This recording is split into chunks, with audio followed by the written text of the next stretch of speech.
명절을 잘 보내셨어요? 설 명절 잘 보냈어요? 많이 드셨어요? 예, 못 드신 분이 많은가 봐요. 대답이 별로 그렇게 많이 드신 것 같지 않아요.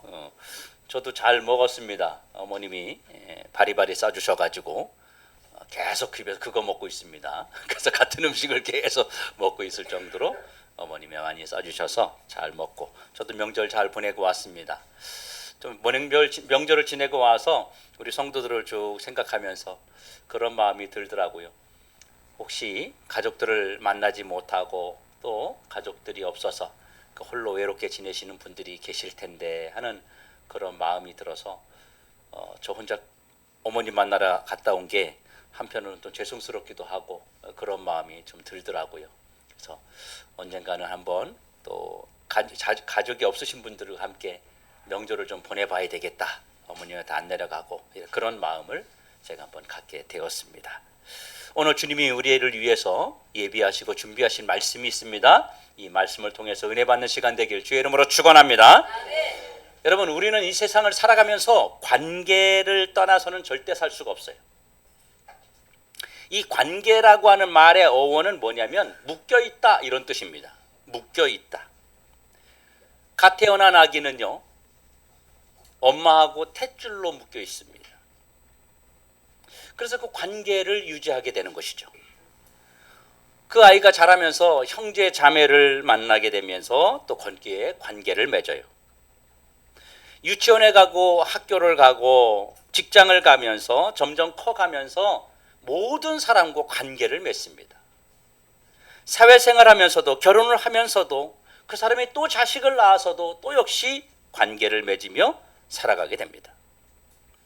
우리는 이 세상을 살아가면서 이 관계 형성, 관계를 맺는 것, 이 삶이 계속해서 유지되고 있다는 겁니다. 어떤 사람들은 이 관계를 묶임받는 것으로, 다시 말하면 구속받는 것으로 생각하고 자꾸 끊어버리려고 하는 사람들이 있어요. 하지만 여러분 기억하십시오. 우리가 겨울에 어릴 때 연을 날립니다. 이 연을 날리다가 이 연끼리 막 연싸움을 해요. 그래서 줄이 누가 끊어지나 누가 튼튼한가 이런 싸움을 합니다. 그렇지만 아무리 연이 높이 날랐어도 그 연실에서 끊어지는 순간 곤두박질 쳐서 떨어질 수밖에 없다고 하는 것이지요. 여러분, 관계가 끊어지면 저와 여러분은 죽는 겁니다. 관계가 끊어지면 그날부터 우리는 더 이상 삶의 존재의 의미가 없어져 버린다고 하는 것입니다. 그런데 이 관계 중에서 가장 중요한 끊을 수 없는 관계가 어떤 관계일까요? 누구와의 관계일까요? 바로 부모와 자식 간의 관계입니다. 그래서 이것을 하늘이 맺어준 관계, 천륜이라고 사람들이 말을 합니다. 여러분은 혹시 여러분의 자녀들과 어떤 관계를 맺고 살고 있습니까? 오늘 본문은 그 끊어짐과 그리고 회복에 대한 엄중한 교훈을 저와 여러분에게 말해주고 있습니다. 어떤 집에 두 아들이 있었어요. 그런데 이 작은 아들이 어느 날 갑자기 아버지에게 와서 아주 당돌한 요구를 하는 겁니다. 아버지가 시퍼렇게 살아있는데 유산을 미리 달라는 거예요.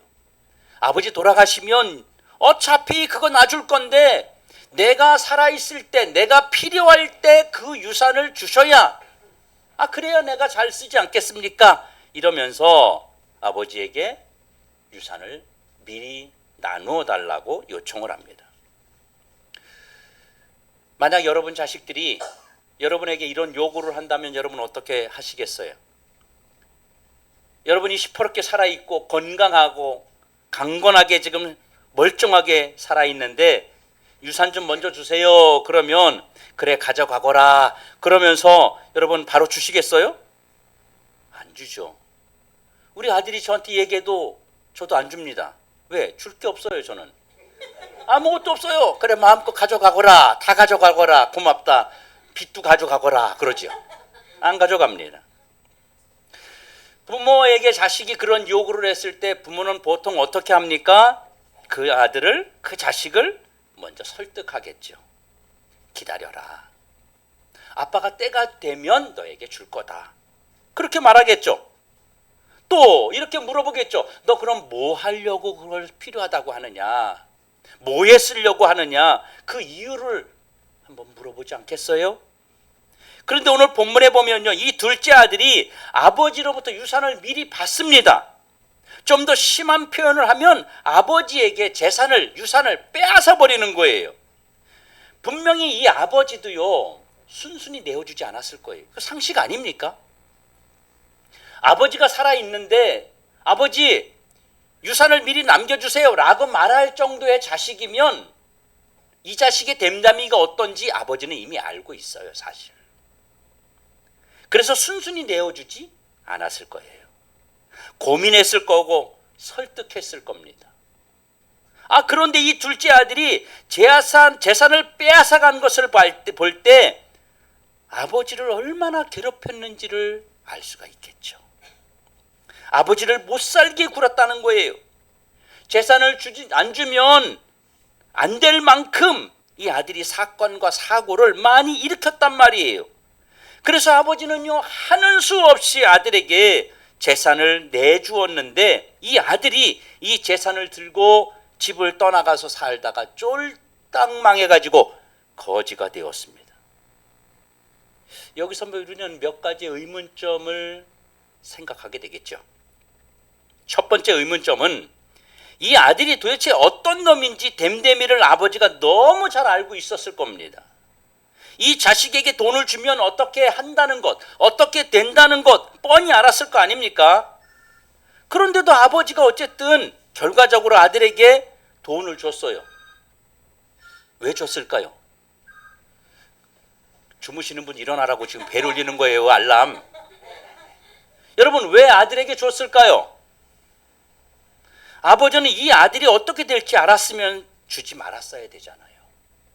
여러분, 저와 여러분이 사실 우리 자식들 보면 알지 않습니까? 다 알죠? 다 알아요.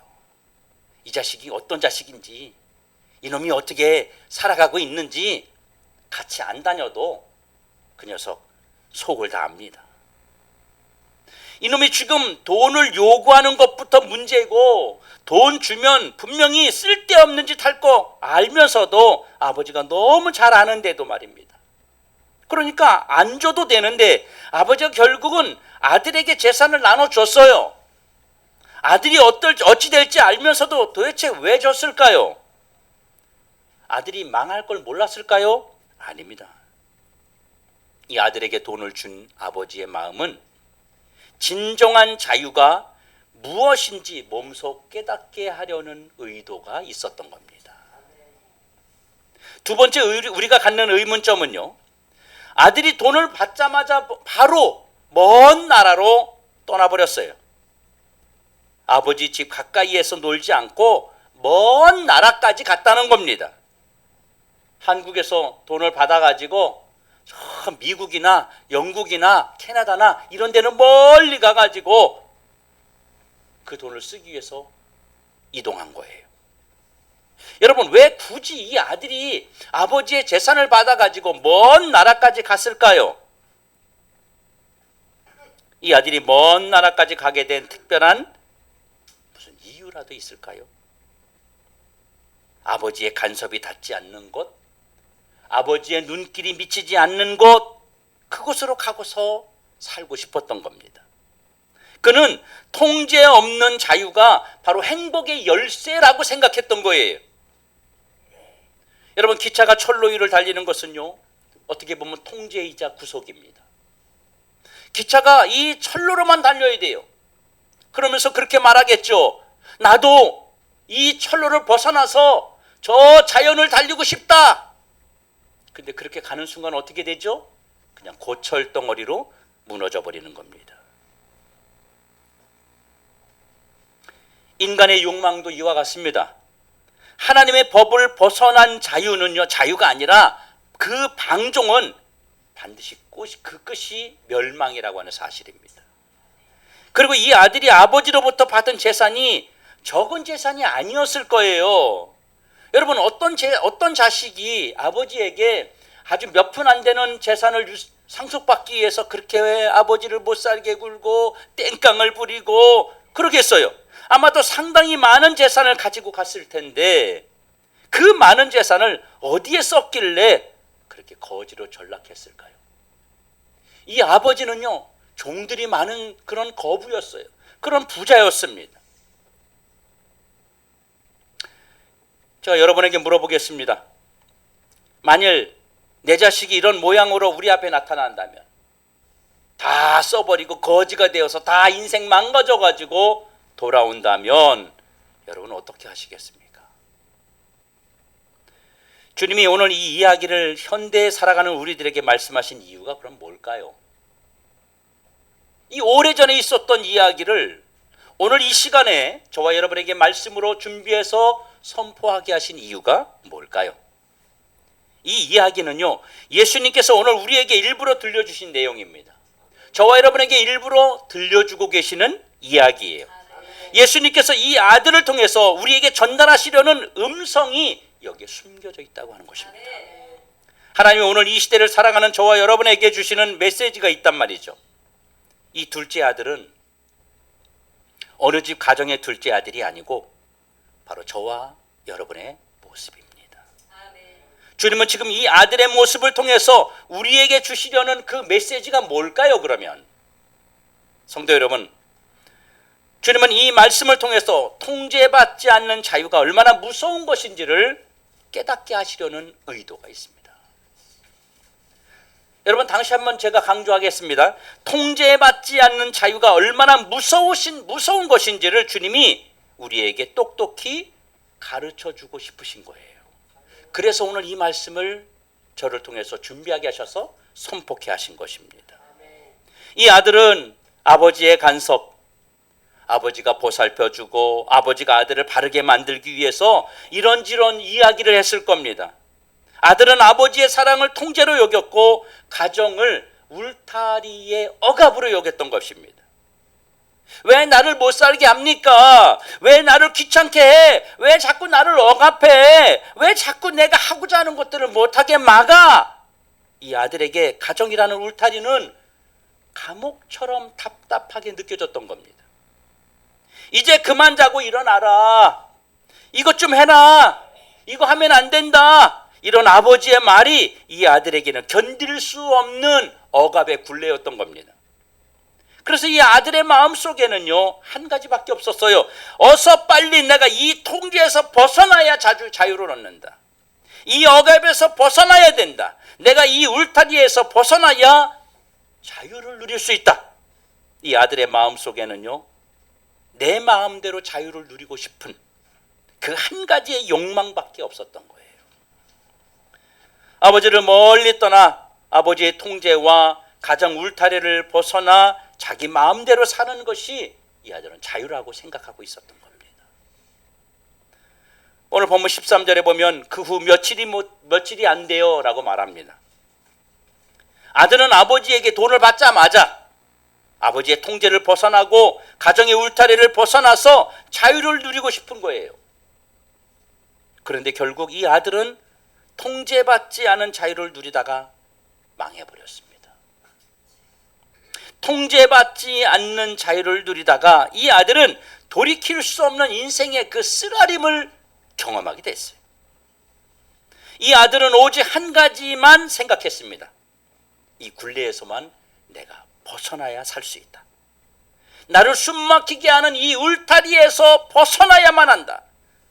다른 거 다 따지지 않고 무조건 벗어나야 된다. 아버지의 눈, 아버지의 그늘, 여기에서 무조건 벗어나야만 한다. 할 수만 있으면 내가 여기서 탈출해야 된다. 이런 심정으로 늘 가득 차 있었던 겁니다. 이 아들은 아버지만 떠나면 다 해결되는 줄 알았어요. 우리나라에도 미성년자가 범죄를 저지르게 되면 바로 형을 집행할 수 없기 때문에 일정 기간 동안 보호 관찰을 하고 거기에서도 통제가 안 되면 이제 소년원에 보냅니다. 어린아이들은 촉법 소년이라 그러죠. 그 아이들이 말하는 공통점이 뭔지 아세요? 그들하고 상담해 보면 그들이 말하는 공통점이 있어요. 아버지가 싫어요. 어머니가 싫어요. 맨날 이거 해라 저거 해라, 나만 보면 맨날 못 살게 굴어요. 그러면서 나는 거기가 지옥 같아요.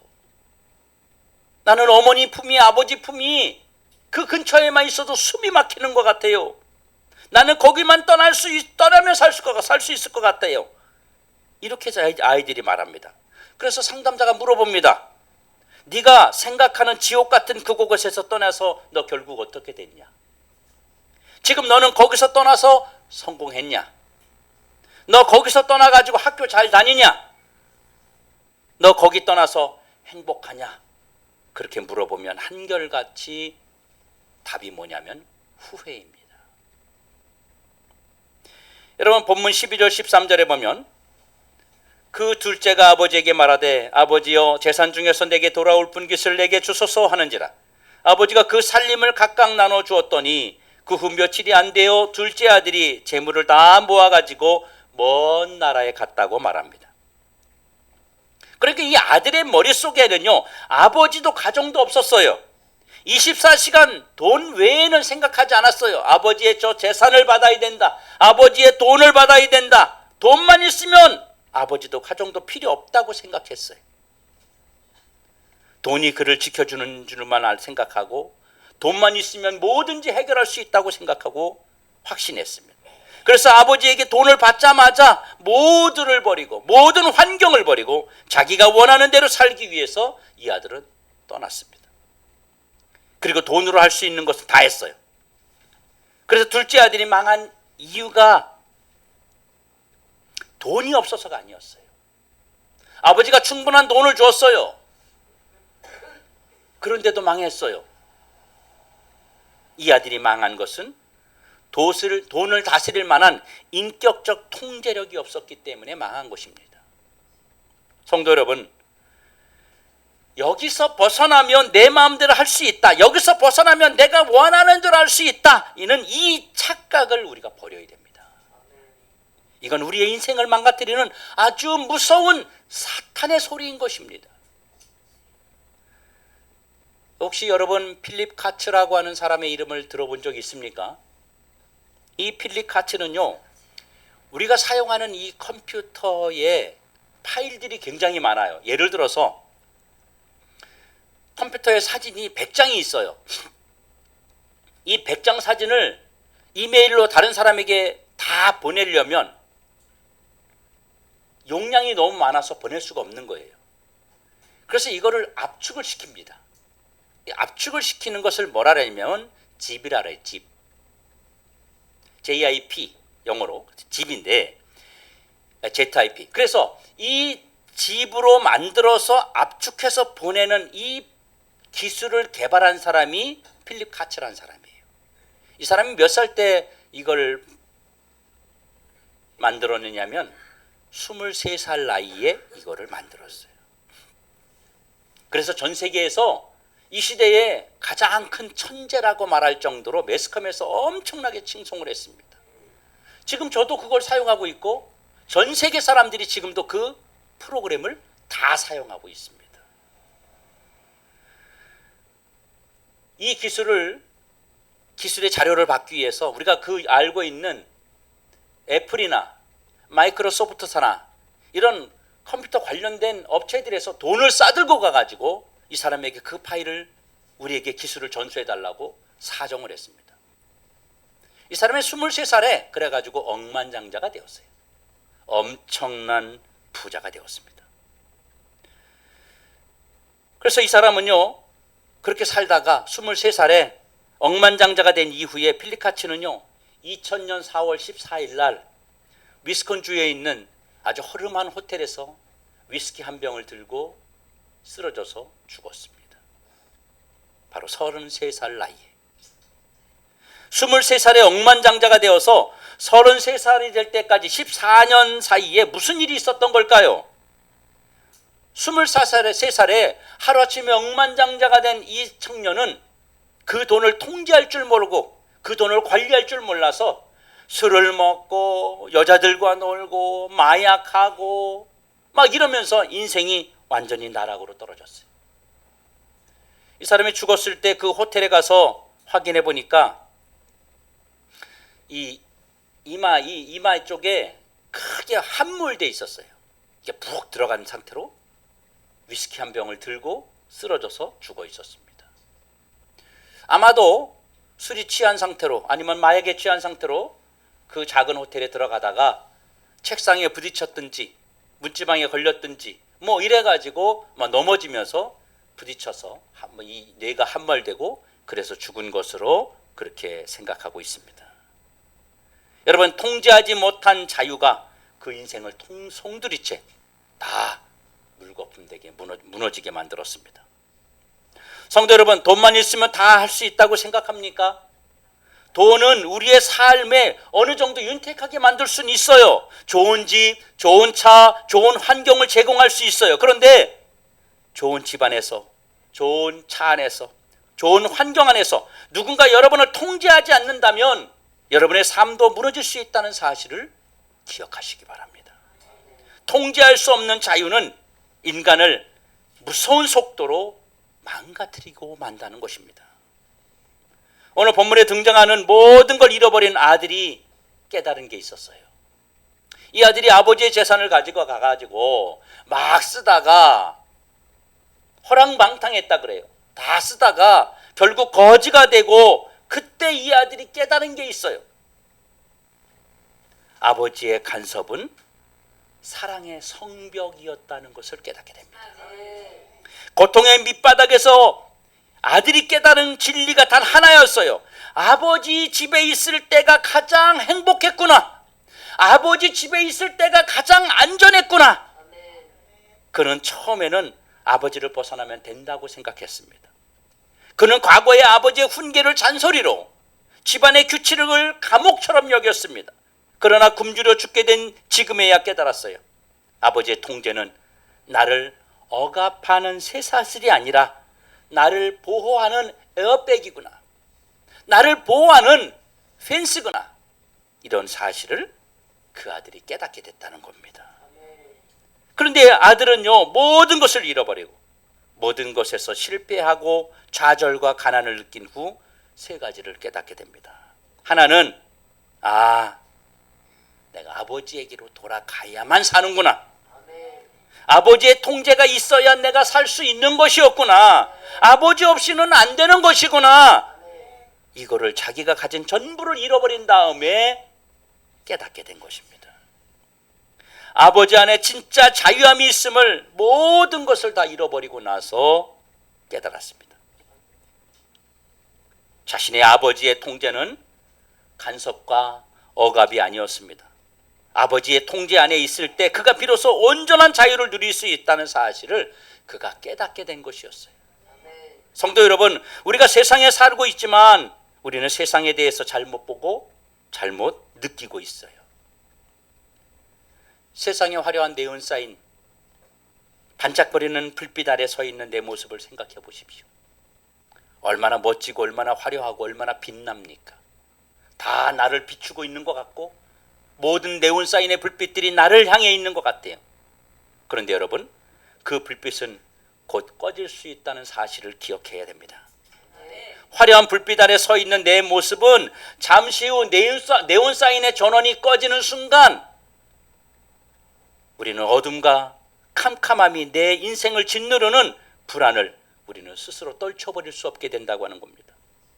이 아들은 착각했어요.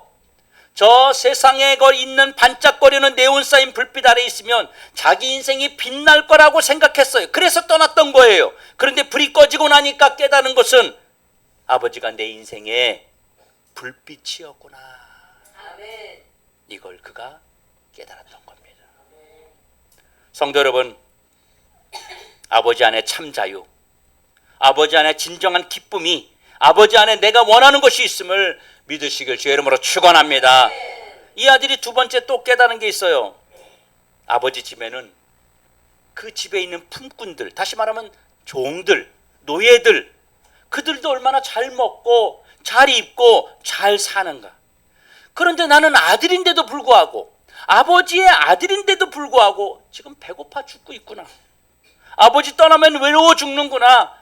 아버지 떠나면 인생이 끝나는 거구나. 이 아들이 그걸 깨달았어요.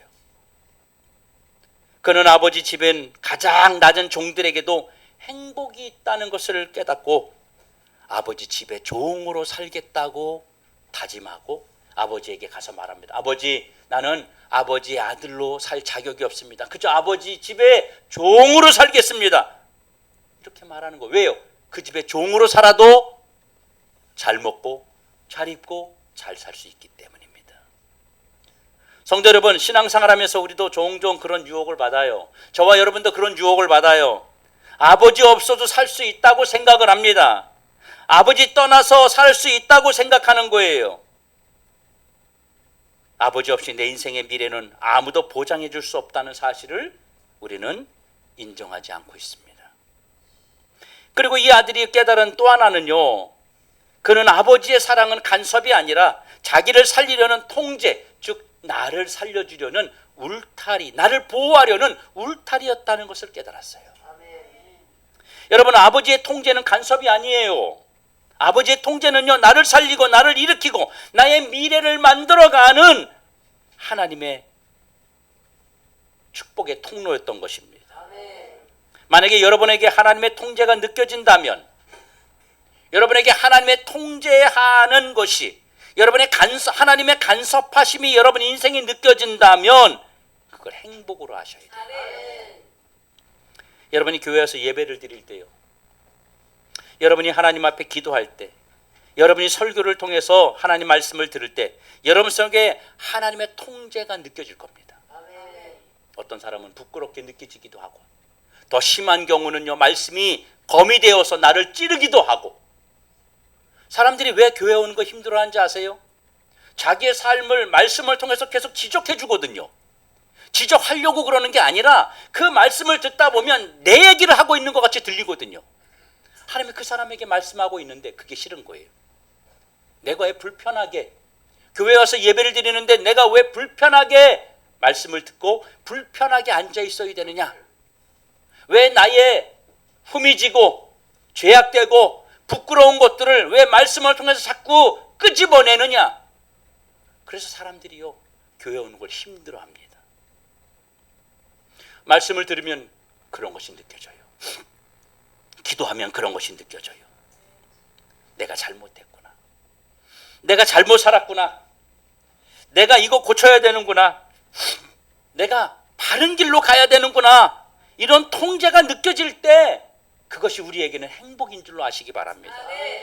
어떤 순간 그 하나님의 통제를 여러분이 싫어요, 못해요, 이건 내 일이 아니에요, 저 이렇게 못 살겠어요 이러면요, 주님의 통제를 매일 한 번, 두 번, 세 번, 네 번 거부하다 보면 하나님의 통제가 아예 느껴지지 않게 됩니다.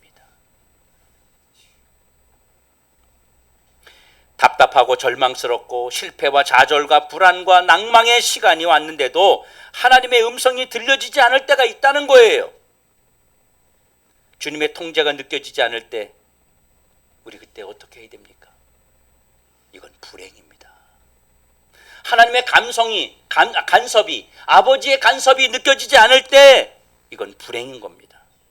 그건 나를 만들어 가시고 나를 이끌어 가시는 전능하신 하나님의 놀라운 손길이 미치지 못하고 있는 거예요. 사랑하는 성도 여러분, 지금도요, 틈만 나면 아버지를 떠나고 싶어하는 사람들이 있습니다. 혹시 이 자리에 계신 분도 그런 분들이 있을지 모르겠어요. 아버지의 사랑과 보호를 불편하게 여기고 자기 마음대로 살아보려고 하는 이 둘째 아들의 마음과 같은 그리스도인들이 주변에 많이 있다는 사실입니다. 아버지보다는 자신이 원하는 것에 더 집중하기 때문에 아버지 안에 있는 모든 것이 원망스럽고 불편합니다. 그리고 불평합니다. 그래서 사람들이 이렇게 말해요. 교회 생활 너무 힘들어요. 신앙생활 힘들어요. 직분 감당하기 힘들어요. 주일날 안 나오면 전화하고 문자하고 제발 좀 그러지 마세요. 불편해요. 귀찮아요. 왜 자꾸 나를 억압합니까? 신앙생활 좀 편하게 합시다 좀. 제발 좀 이것저것 교회 가면 시키지 마세요. 이렇게 하나님의 간섭과 교회의 간섭이 왜 싫어질까요? 왜 피하고 싶을까요? 바로 이게 하나님의 사랑인 줄 모르고 나를 힘들게 하는 것으로 느끼기 때문에 그런 것입니다. 이게 다 뭘로 들려요? 하나님의 통제로 들리는 거예요. 교회에서의 통제로 들리는 거예요. 내가 오고 싶을 때 오고, 내가 오기 싫을 때 안 오고, 내가 하고 싶은 거 하고, 하기 싫은 거 안 하면 되는데 자꾸 교회에서는 오면 안 하면 안 한 대로 눈치 보이고, 눈치 보이잖아. 그죠? 불편하잖아요. 안 그래요? 막 시켜주길 원해? 우리에게 그런 게 있잖아요, 사실은. 성도 여러분, 우리가 아버지를 모르면 자꾸 벗어나고 싶은 거예요. 우리가 아버지를 알아야 됩니다. 나를 향한 아버지의 사랑, 나를 향한 아버지의 계획, 나를 이끌어 가시는 아버지의 손길을 통제로 느끼지 마시고, 간섭으로 느끼지 마시고, 사랑으로 느끼는 여러분 되길 주의 이름으로 축원합니다. 여러분이 아버지를 알면 아버지를 절대 떠날 수 없어요. 아버지의 마음을 알면 아버지를 절대 그 손을 놓을 수 없어요. 아버지를 알면 아버지의 통제와 아버지의 다스림이 도리어 감사와 고마운 것으로 남게 되는 것입니다. 성도들이 교회 생활 조금 힘들면 어떻게 하면 아버지 집을 떠날까 막 계획을 세워요. 진짜 계획을 세운다니까요. 올 연말까지 하려면 10월 달쯤부터 내가 자리를 떠야 되고 뭐 하던 걸 손을 놓으면서 이런 계획을 세워요. 계획을. 근데 그거 못 느끼는 것 같죠? 목사는 다 느껴요. 미안하지만. 어떻게 하면 이 간섭에서 빠져나갈까? 어떻게 하면 이것을 안 할까? 이것은 아버지의 사랑을 모르는 사람들입니다. 아버지의 사랑을 아는 사람은요, 아버지의 사랑 속으로 더 깊이 들어가는 은혜가 있음을 믿으시길 축원합니다. 성도 여러분, 여러분은 지금 아버지와 어떤 관계를 맺고 있습니까? 하나님 아버지와 여러분은 어떤 관계로 형성되어 있습니까? 저는 오늘 두 가지를 이야기하려고 합니다. 하나는 지금 내가 여기 앉아 있는 모든 것이 누구의 은혜입니까? 여러분의 노력 덕분입니까? 절대 그렇지 않죠. 하나님이 내 건강 지켜주지 않았다면요. 하나님이 오늘 아침에 눈을 뜨도록 만들어주지 않았다면요. 하나님이 나를 지켜주지 않았다면요. 오늘 이번 설 명절에 우리 자녀들 만나고 가족들을 만났는데 그때 하나님이 나를 지켜주지 않고 내 자녀들을 지켜주지 않았다면요. 성도 여러분, 순간순간 우리 아버지가 우리의 삶에 은혜를 주고 있음을 믿으시기 바랍니다. 내가 인생 살아온 것 아버지의 은혜밖에 없다는 것을 깨닫길 주의 이름으로 축원합니다. 또 한 가지는요, 우리는 앞으로 우리가 알지 못하는 내 인생길을 살아가야 되잖아요. 그런데 준비됐어요? 여러분, 예비됐어요? 한 치 앞도 내다보지 못하는 그 인생을 살아가야 되는데, 여러분, 그 앞으로 살아갈 인생에 어떤 문제가 생길지, 어떤 일이 닥칠지 여러분 다 예측하고 있어요? 그러지 않잖아요. 그런데 중요한 것은 아버지가 계시면 안전하다는 사실을 믿으시기 바랍니다. 아버지가 계시면 걱정하지 않아도 된다는 사실을 믿으시기 바랍니다. 여러분, 철없는 자식들은요, 이런 아버지를 신뢰하지 못하기 때문에 자꾸 문제를 일으키는 거예요. 그러나 내가 가야 할 그 길에 아버지만 계시면 사망의 음침한 골짜기를 다닐지라도 해를 두려워하지 않을 수 있음을 여러분 믿으시기 바랍니다. 좋은 하나님, 그 하나님 아버지 아들 되시기 바랍니다. 그냥 땡깡 부리고요, 억지 부리고 안 그러면 나 그냥 교회 떠나버릴 거예요 막 이러지 말고요. 제발 좀. 성도들이 제일 많이 쓰는 무기가 뭔지 아세요? 나 교회 떠날 거예요. 이걸 굉장히 많이 써요. 그래서 목사를 통제하려고 그러고요. 우리 마음, 왜 그걸 제가 잘하느냐? 제가 그랬거든요. 제가 교회에서 청년 때 정말 왕성하게 했습니다. 모든 것에 제가 관여 안 된 곳이 없을 정도로 그렇게 열심히 했습니다. 청년 때 교회에서 저를 다 전도사라고 불렀어요. 신학도 안 했을 때. 그렇게 열심히 했어요. 근데 마음속에요, 내가 대단한 것 같은 거예요. 모든 곳에 저를 필요로 하는 거예요. 그리고 모든 활동, 교회뿐만 아니라 외부적인 활동, 찬양 선교단 이끌고 다니면서 전국을 다니면서 사역하고 여기저기서 막 오라 그러고 집회해달라 그러고 막 대단한 줄 알았어요. 그래가지고 이런 마음이 딱 드는 거예요. 내가 교회 떠난다 그러면 날 딱 잡겠지? 이런 마음이 드는 거예요. 근데 그거 상상만 해도 기분 좋더라고. 목사님, 형제 왜 그래요? 뭐 이러면 기분 좋더라고. 교회 떠났다가 다시 돌아갔어요.